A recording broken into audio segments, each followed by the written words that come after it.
Terima kasih pemirsa, Anda masih bersama kami di Opsiku, obrolan seputar solusi dan inovasi Kulon Progo. Masih bersama dengan kedua narasumber kami yang hadir di kesempatan hari ini, membahas tentang bagaimana peningkatan kesadaran dan kolaborasi penanganan stunting di Kabupaten Kulon Progo. Ada Dr. Budi, Kepala Dinas Kesehatan Kabupaten Kulon Progo, dan juga Pak Ambar selaku PLT Kepala Dinas PMD Pengendalian Penduduk dan Keluarga Berencana Kabupaten Kulon Progo. Nah, kalau tadi di segmen sebelumnya Pak Ambar sudah sempat cerita begitu ya, ternyata masyarakat kita ini sudah aware terhadap stunting. Mereka punya program-program sendiri begitu kan untuk penanganan atau pengentasan stunting di wilayahnya masing-masing. Nah, kalau dari Dinas Kesehatan sendiri, Dr. Budi, seperti apa inovasi dari Dinas Kesehatan nih yang paling banyak biasanya punya banyak inovasi karena puskesmasnya aja udah berapa ya Bu ya begitu kan. Apa saja inovasi yang kemudian keluar nih Bu dari Dinas Kesehatan untuk penanganan stunting? Jadi kalau inovasi yang dibuat oleh teman-teman puskesmas cukup banyak Mbak, tetapi yang kami sampaikan di sini adalah inovasi yang sudah kita ambil sebagai inovasi kabupaten. Ya. Yang pertama ini inovasi yang sudah kita luncurkan beberapa tahun yang lalu, yang ini sangat nanti mendukung untuk keberhasilan penurunan stunting, yaitu inovasi Bumilku. Bumilku? Ya, Ibu Hamil Kulon Progo. Itu sekitar tahun 2017, 2018, Pak Hampir. Ingat sekali ya Pak, beliau berjuang untuk itu soalnya.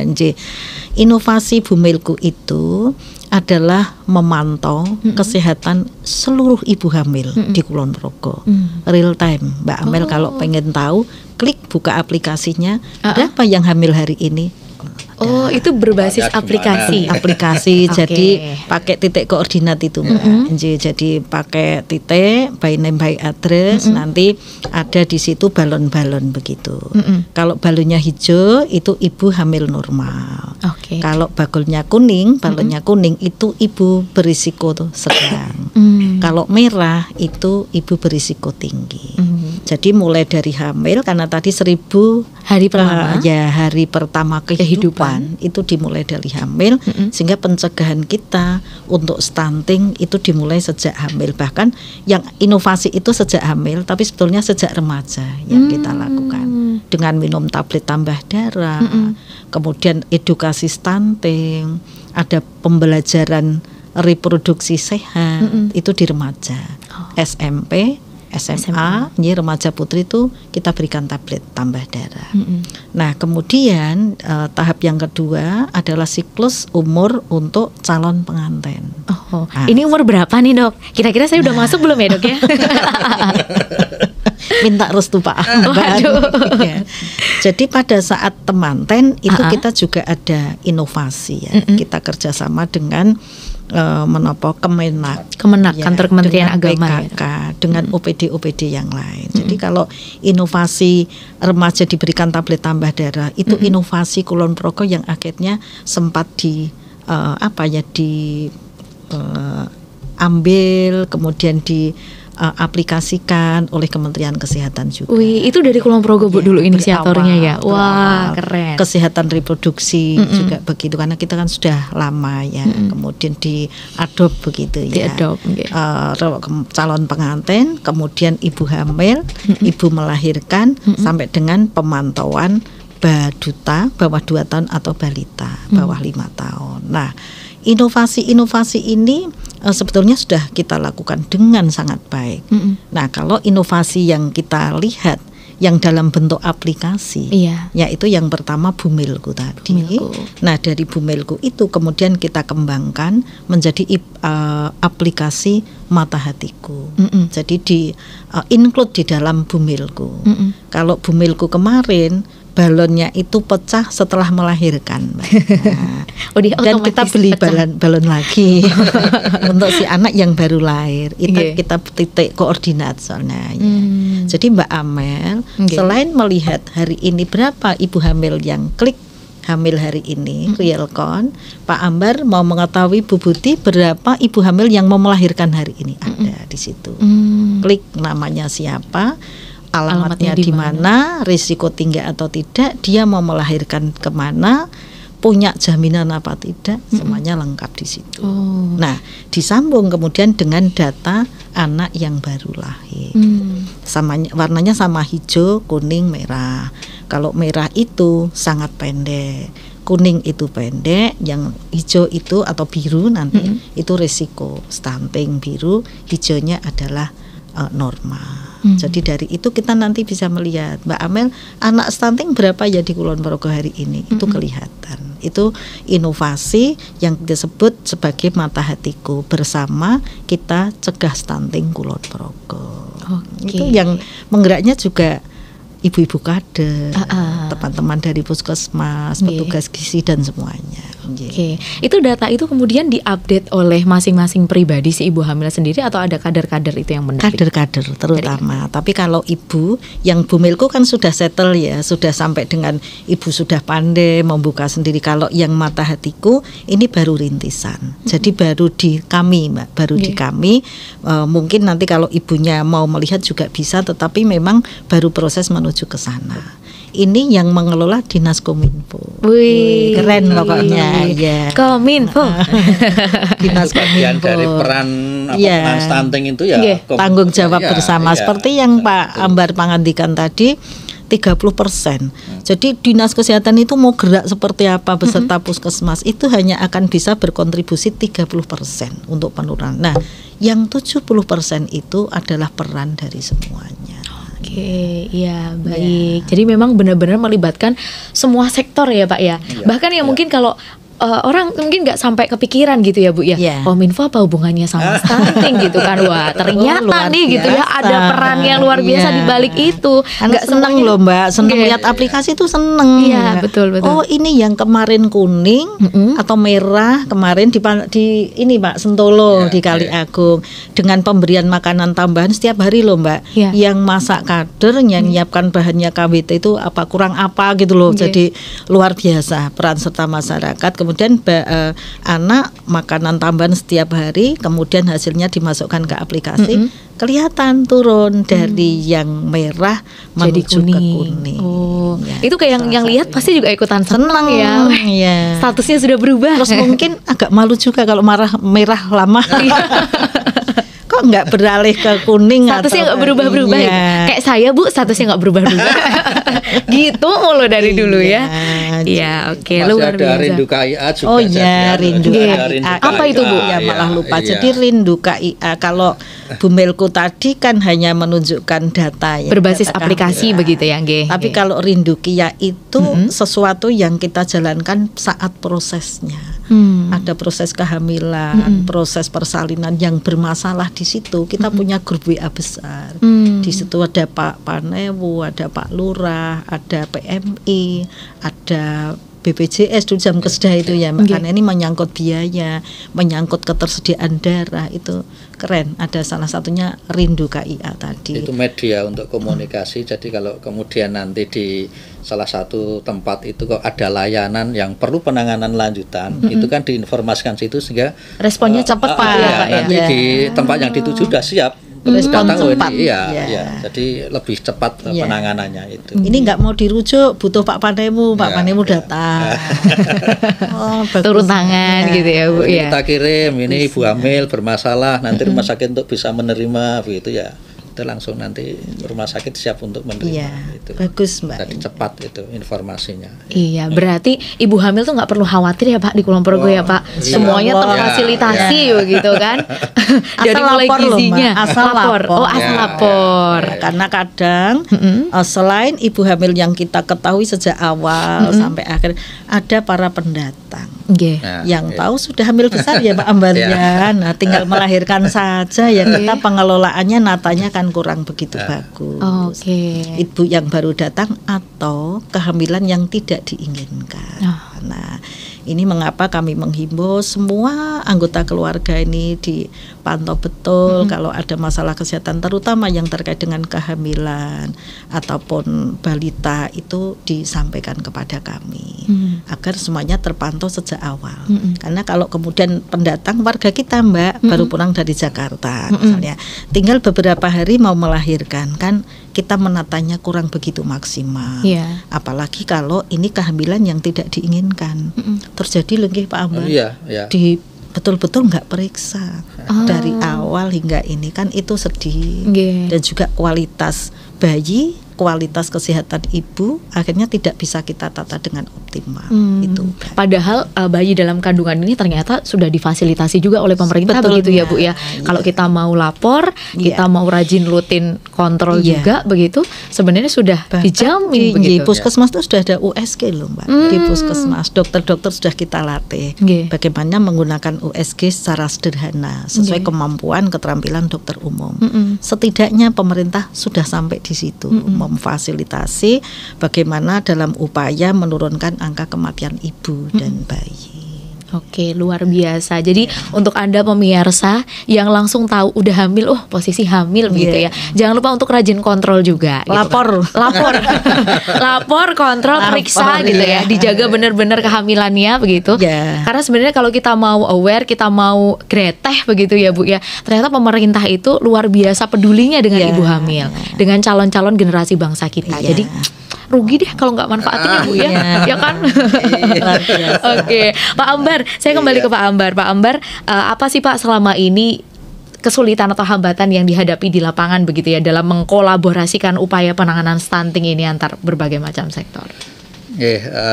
Jadi begini ya, namanya misi bersama ini kadangkala juga belum bisa diterima utuh oleh ya masing-masing penerima. Satu, tatkala kemudian kita bicara antar OPD saja, personil yang kemudian diajak koordinasi ini kadangkala berganti-ganti. Ini tentu juga informasi yang kita sampaikan itu mungkin bisa putus, karena bisa jadi yang hadir pada kali pertama itu tidak laporan dengan pimpinan. Kemudian ada acara berikutnya, ini kemudian personil yang lain ini yang hadir, sehingga diterima oleh dua, masing-masing tidak laporan, sehingga ini juga tidak sampai di OPD yang bersangkutan. Nah, ini juga tentu pimpinan OPD juga mestinya punya peran serta di situ, mestinya juga tatkala mengirim stafnya minta laporan seperti apa hasilnya, sehingga nanti kalau toh yang bersangkutan tidak bisa hadir, bisa digantikan yang lain, tetapi bisa disambungkan informasi sebelumnya, sehingga itu tatkala ada koordinasi lanjutan itu nanti akan bisa sambung. Kemudian yang kedua, kadangkala memang tidak dipungkiri bahwa kemudian ada beberapa itu ya masih memandang stunting itu ya kesehatan begitu ya. Jadi Kominfo apa sih peran sertanya kok ikut-ikutan stunting gitu ya, merasa mungkin nggak ada peran apa-apa begitu ya, sehingga kalau itu kemudian tidak ngeh itu ya mungkin ya sudah kita jalan biasa, tapi ternyata peran media sosial luar biasa itu adalah Kominfo. OPD yang lain pun juga sama, entah itu pariwisata, kebudayaan juga sama. Apa hubungannya dengan stunting ini kan juga mereka kalau tidak kita secara intens menyampaikan itu juga merasa nggak ada kepentingan apa-apa. Padahal mereka itu sangat penting karena apa? Mereka selalu bertemu dengan banyak orang, warga masyarakat Kulon Progo. Sesungguhnya di event-event itu kan sebenarnya bisa dijadikan media untuk menyampaikan juga kan, ya, bahwa ini loh stunting Kabupaten Kulon Progo ini masih perlu menjadikan perhatian. Apalagi di lokasi di titik itu mungkin kebetulan tingkat stuntingnya lebih tinggi dibanding dengan daerah yang lain, sehingga itu kan bisa saja OPD itu juga memberikan pesan-pesan di situ melalui atraksinya, melalui pentas seninya apa dan di dalamnya kan sebenarnya kan bisa disisipkan itu.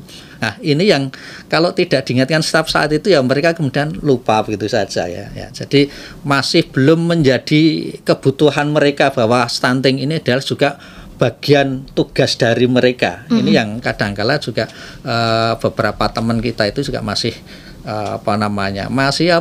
bahasanya itu ya datnyang.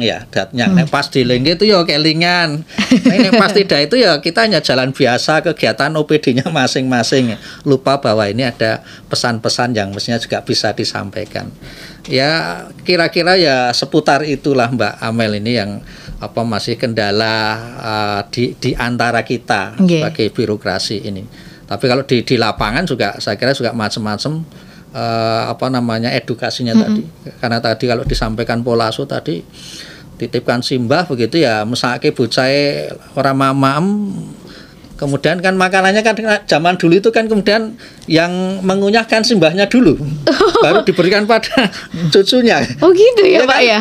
Ini kan sari makannya kan udah dimakan oleh mbahnya. Oh, diserap oleh simbahnya. Iya, kemudian baru sisanya sampahnya kan yang makan cucunya. Ini berarti kandungan gizinya menjadi hilang kan gitu ya. Ya jadi berbagai macam ya kendala di lapangan memang ya bermacam-macam, tapi kita tetap optimis begitu dan kita tetap selalu intent mengingatkan semua komponen ini untuk terus lakukan sesuatu penanganan stunting di Kabupaten Kulon Progo ini. Begitu, Pak. Tapi kolaborasi yang terbangun sudah oke berarti ya Pak ya, sampai Dinas Kominfo pun turut nyangkuyung juga begitu memberikan perannya masing-masing. Baik. Nah, ini ada satu isu menarik nih Pak Ambar dan juga Dr. Budi belakangan ini begitu ya. Jadi faktanya gitu, di tahun ini diketahui bahwasanya di tahun 2023 kemarin Indonesia itu mengalami penurunan angka pernikahan, Pak. Wah, ini generasi saya gitu kan memilih untuk mungkin menunda pernikahannya, ya kan, Pak? Atau mungkin tidak segera menemukan pasangannya gitu, Pak. Nah, itu masalahnya begitu. Ada satu fenomena unik di Indonesia ini, ternyata ada penurunan angka pernikahan yang cukup signifikan, Pak, di tahun 2023 kemarin. Saya pengen tahu pandangan dari masing-masing, dari Dr. Budi dan juga Pak Ambar nih, seperti apa kira-kira, ada dampak positif atau negatif nggak pandangan dari Dr. Budi dan juga Pak Ambar nih, seperti apa terhadap fenomena ini? Dari Pak Ambar dulu mungkin, monggo Pak Ambar. Kira-kira gimana nih Pak kalau angka pernikahan terus turun di Indonesia? Ya ini cukup menarik kalau kemudian kok pernikahan menurun ya. Padahal sesungguhnya pernikahan itu kan ya sesuatu yang diidam-idamkan sesungguhnya. Tapi kok ini menurun ini ya saya juga heran dengan kondisi yang ada. Yang sudah menikah mungkin bisa memberikan testimoninya, Pak. Seberapa bahagiakah? Bahagia pasti ya Pak ya. Saya kira ya namanya dinamika pernikahan itu ada pernik-perniknya, ada senang dan ada susahnya ya. Tinggal bagaimana kita menikmati saja begitu ya untuk pernikahan itu. Nah, sama dengan kasus menurunnya pernikahan ini, saya kira juga kemungkinan positif dan negatifnya saya kira mungkin juga sama-sama berpotensi ya, sama-sama berpotensi. Kalau potensi positifnya ya artinya mestinya yang bersangkutan ataupun remaja yang mau nikah yang tanda kutip mohon maaf agak telat begitu, mestinya kan secara fisik juga lebih siap, secara ekonomi kan juga mestinya juga lebih matang, lebih siap juga. Tatkala dengan kondisi begitu kan tentu logikanya kira-kira kan tatkala kemudian menikah dan juga punya anak mestinya juga kondisinya mestinya harus lebih baik kan gitu ya. Tetapi sebaliknya kalau kemudian dengan tertundanya pernikahan, sementara kemudian juga kebutuhan nutrisi juga tidak terpenuhi, ya, karena bisa jadi belum menikah itu juga karena faktor ekonomi. Ya, ini kan juga bisa saja. Tatkala kemudian itu unsur itu kemudian yang menjadikan alasan, kemungkinan juga kondisi kesehatan juga menjadi terbatas. Tatkala itu terbatas, ya artinya potensi kemudian nanti pernikah, kemudian punya anak, ini juga akan berdampak pada anaknya. Kalau orang tua itu dalam kondisi nutrisinya tidak cukup, ya logikanya ya mestinya anaknya makannya apa, ibunya saja juga makannya aja kurang ya gitu kan. Nah, ini juga berpotensi stunting. Jadi menurut saya tergantung bagaimana kesiapan calon manten ini, sekalipun agak tertunda, ini menyiapkan dirinya. Kalau kemudian bersiap diri, insya Allah stunting juga ini nanti tidak akan turun begitu ya. Tidak turun dalam arti tidak turun itu pada anaknya. Bukan turun angkanya. Jadi saya kira begitu, bisa positif dan bisa negatif. Kalau dari Dr. Budi seperti apa, Dokter? Jadi kita dunia ini kan menjadi tidak ada batas. Jadi dengan adanya teknologi informasi yang begitu luar biasa begitu perkembangannya, sehingga konsep-konsep yang dulu tradisional kemudian menjadikan pandangan-pandangan itu mungkin berbeda. Di luar negeri mungkin konsep-konsep itu kemudian masuk ke kita, karena kan kemarin memang mengapa juga kok terus angka pernikahannya turun gitu ya. Dan ini sangat terasa sekali dampaknya di angka kelahiran. Kalau dulu dengan jumlah penduduk yang mungkin hampir sama begitu ya. Apalan saya balita Kulon Progo itu 25.000 itu gampangannya ya. Tahun demi tahun ternyata terutama akhir-akhir ini itu per tahun berkurang, Pak. Jadi sekitar 400-an, 500-an bayi kelahiran ya maksudnya itu turun, semakin turun. Ini berarti linear dengan data angka pernikahan yang turun. Jadi memang berarti betul begitu ya, artinya angka pernikahan yang turun dan kami yang menerimanya itu ternyata memang angka kelahiran, angka kehamilan itu turun. Yang jelas kelahiran dulu itu kami hafalannya 6.000, habis itu turun 5.000, sekarang itu 4.000 sekian per tahun Bapak kelahiran itu ya, sehingga kan dari itu per ininya turun 400, 300 gitu. Nah, kalau kemudian kembali seperti Pak Ambar ya, semua itu positif dan negatif dan semua itu adalah pilihan ya, terutama para calon yang akan menikah. Kalau saya setuju semuanya itu terencana dengan baik ya. Jadi yang penting para calon temanten ini paham apa yang akan dilakukan ke depan ya, tetapi harus ini juga harus paham umur berapa sebetulnya wanita itu hamil. Nah, itu juga harus tahu. Kemudian walaupun sekarang kan juga kemajuan teknologi kedokteran itu luar biasa juga. Jadi kalau dulu itu kan mungkin umur 20-30, tapi dengan teknologi kedokteran kan sampai umur 40 pun ya insya Allah itu kita bisa atasi. Yang penting adalah kalau saya pribadi menikahlah dengan perencanaan yang baik. Ya, kalau saya seperti itu daripada sekedar menikah, mohon maaf tanda petik sekedar menikah begitu ya, karena kita juga harus paham di realita kehidupan akhirnya ada sebuah pernikahan yang tidak terencana karena harus menikah. Nah, itu kan juga tetap ada itu situasi realita yang ada di lapangan. Kalau kita boleh memilih, jadilah calon pengantin yang berencana. Makanya di BKKBN itu Pak berencana itu keren. Berencana itu keren. Iya, berencana itu keren karena memang berencana saja kadang-kadang hasilnya belum tentu sesuai harapan, apalagi tanpa rencana. Begitu. Jadi kalau saya calon temanten harus tahu. Jadi secara edukasi kapan kami menikah ya dengan usia yang tepat ya, karena kan ada usia-usia khususnya untuk wanita. Betul. Untuk menopang hamil. Masa produktifnya ya dokter. Masa produktifnya itu kan ada, sehingga itu diketahui. Kalau itu diketahui kan kita bisa menata karena apapun segala sesuatu termasuk tadi Pak Ambar menyampaikan situasi kemampuan ekonominya, finansialnya lebih mantap, cara berpikirnya mengatasi permasalahan juga lebih matang. Itu hal-hal yang kalau menurut saya luar biasa. Ya semoga yang namanya dampak positif dan negatif pasti ada, tetapi dengan terencana lebih baik, mudah-mudahan dampak positif itu yang akan kita terima, termasuk juga dampak mudah-mudahan persiapan orang tua yang matang itu akan setidaknya meminimalkan generasi stunting, meminimalkan lahirnya generasi stunting. Jadi jangan berkontribusilah, jangan berkontribusilah begitu ya Mbak Amel. Betul, iya. Untuk generasi stunting di Kulon Progo. Jadi kita harus berkontribusi, mempersiapkan diri, menyiapkan generasi emas ya Pak ya. Betul. Kalau saya tetap harus direncanakan, tapi harus tahu dulu karena kan semuanya itu ada ininya ya. Usia manusia itu kan siklus kehidupan. Betul. Usia kapan itu kita harus tahu. Ya. Yang penting edukasi. Jadi ilmu kita tahu, kemudian yang namanya menikah itu juga pasangan yang pas nggih Pak. Kalau belum pas ya belum jadi ya. Jadi ketemu pasangan yang pas, kemudian calon temanten itu merencanakan masa depan dengan baik. Iya, jadi yang direncanakan tidak hanya pesta pernikahannya saja, pre-weddingnya. Tapi harus bagaimana ke depannya begitu ya. Oke, terakhir nih untuk Pak Ambar seperti apa pesan untuk masyarakat Kulon Progo begitu ya dalam upaya penanganan stunting ini, kolaborasi seperti apa yang bisa dibangun, monggo silahkan. Matur nuwun.